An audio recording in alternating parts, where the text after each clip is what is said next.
What's going on, guys? Ben here, Enos Tech, and today we're taking a look at the TT eSports Challenger Prime, which is a more standard membrane or rubber dome keyboard, if you will.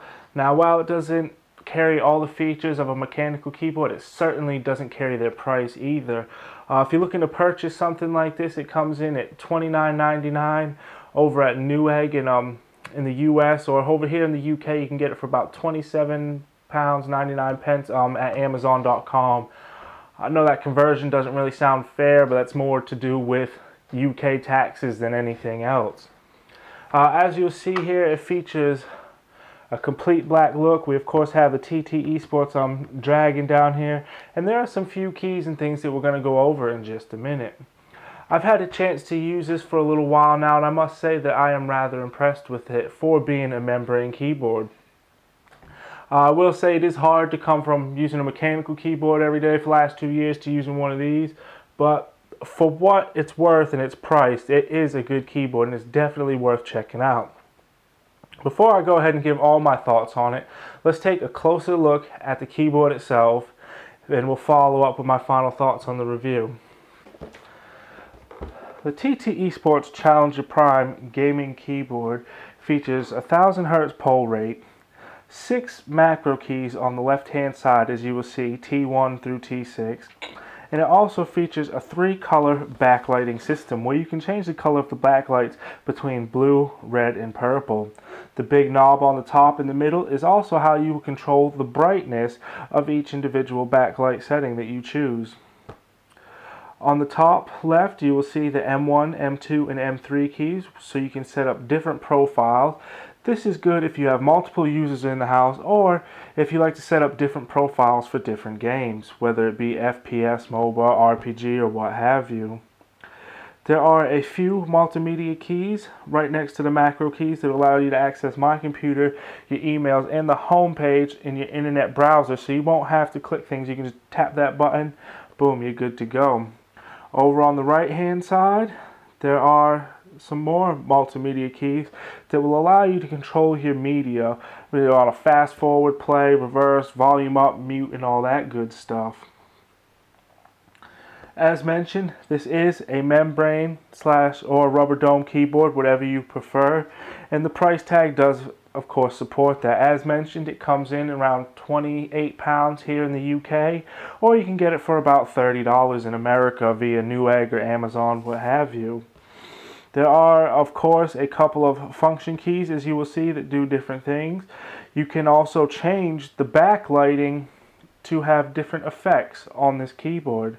You can have a static lighting, a pulse lighting, which is quite nice. You can obviously, of course, turn the lighting on or off, and as mentioned, switch between blue, red, and purple.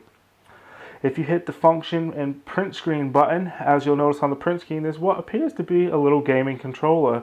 This will allow you to switch between normal profile and your gaming mode profile to go ahead and get the keyboard all set up, so you don't have to do too much to switch between the two.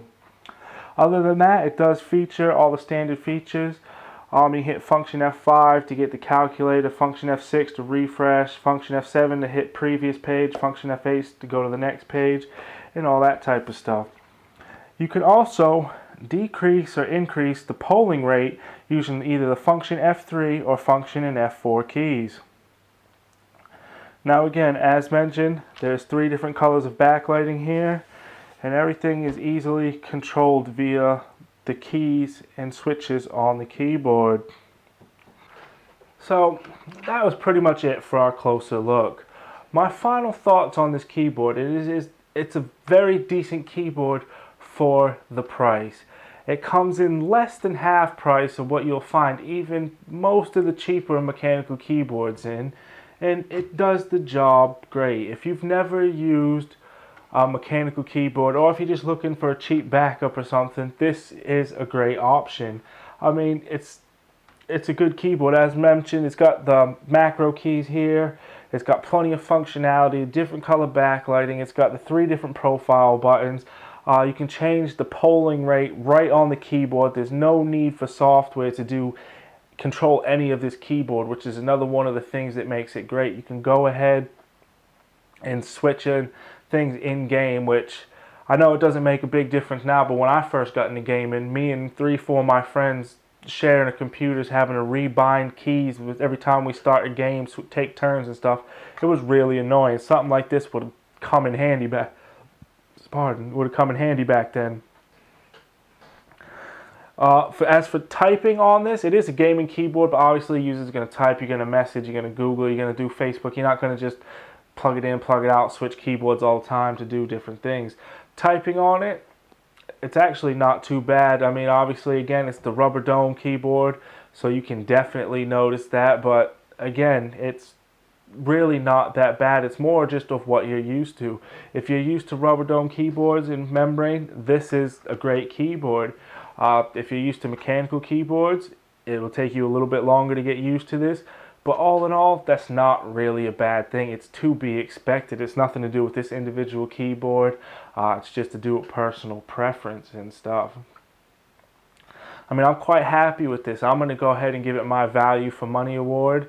Because, I mean, like I said, it's a cheaper keyboard, but it's still great. It has all the, well, not all, but it has a lot of the gaming features that we've come to know and love from our gaming keyboards over the years. And it just does a good job and at a great price.